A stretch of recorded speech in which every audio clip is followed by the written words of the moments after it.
where the wrestling truth resides.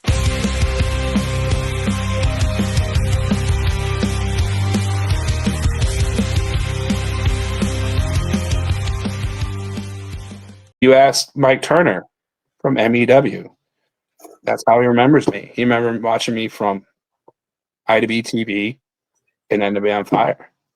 And that's how he remembers me. And that's how that's why he has this thing there. He wants me to do one time for MEW. He wants me to be Jivin Jimmy one time. He's like, with Death Grip, like, I'm gonna have you do it one time. I'm like, I'm gonna charge you $500 to do it. He's like, I don't care. I'm gonna have you do it. I'm like, the full everything, the music, the disco, everything. That would be awesome. Dude, it was a jam, Jivin Jimmy. There's a whole other story of why I stopped doing it. That's a whole other story, whole other can of worms. I mean, I'll tell it if you want me to, but that's a whole other story why like Jivin Jimmy was a thing. People loved it, man. It was.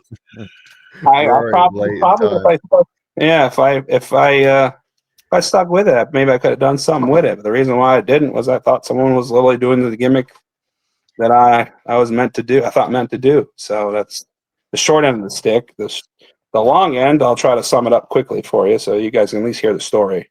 Okay. I was working for On Fire. I was their TV champ, as I told earlier.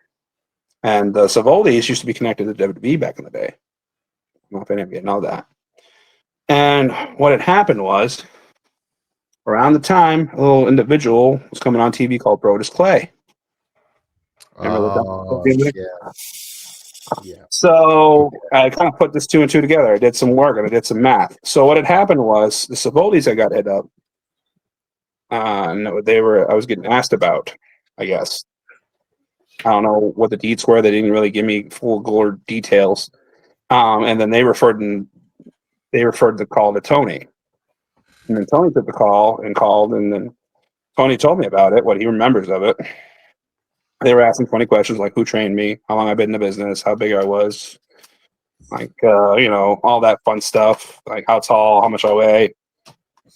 They were asking a bunch of questions just to see, because back in this time frame, like I said, like there was no viral shit.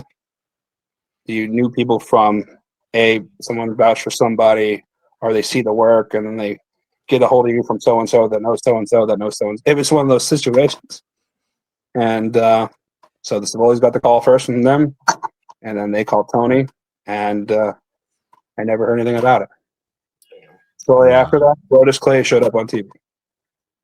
So I took upon myself to stop being Jivin Jimmy, which was right around the time that program with Sarah D'Erico happened, where I actually took my name rights. I did it on purpose to get out of it, but also, like, he literally would come out with the disco ball, which I used to do. I used to bring the disco ball to the events and have to set the disco ball up and come out with the disco ball, same music style, same outfit where I wore the ring pretty much. Just his looks better because it's from the WWE, That's why I stopped. And I probably shouldn't have. But I thought, since they called Savoldis and they called Tony and they didn't like what they heard, they weren't interested. And that kind of makes you not, it kind of tells you like you wasted your time. Instead, I should have kept going with it, because if I've been Jivin Jimmy the whole time, who knows? Yeah. So that's a sad short story. Sad part is you're not the only one that's to where we all know somebody else that, feels like their gimmick was used, and besides having them being used. But that's the thing of the world. Unless you copyright it, LLC it, do all that stuff and own it, and some stuff you can't do that to.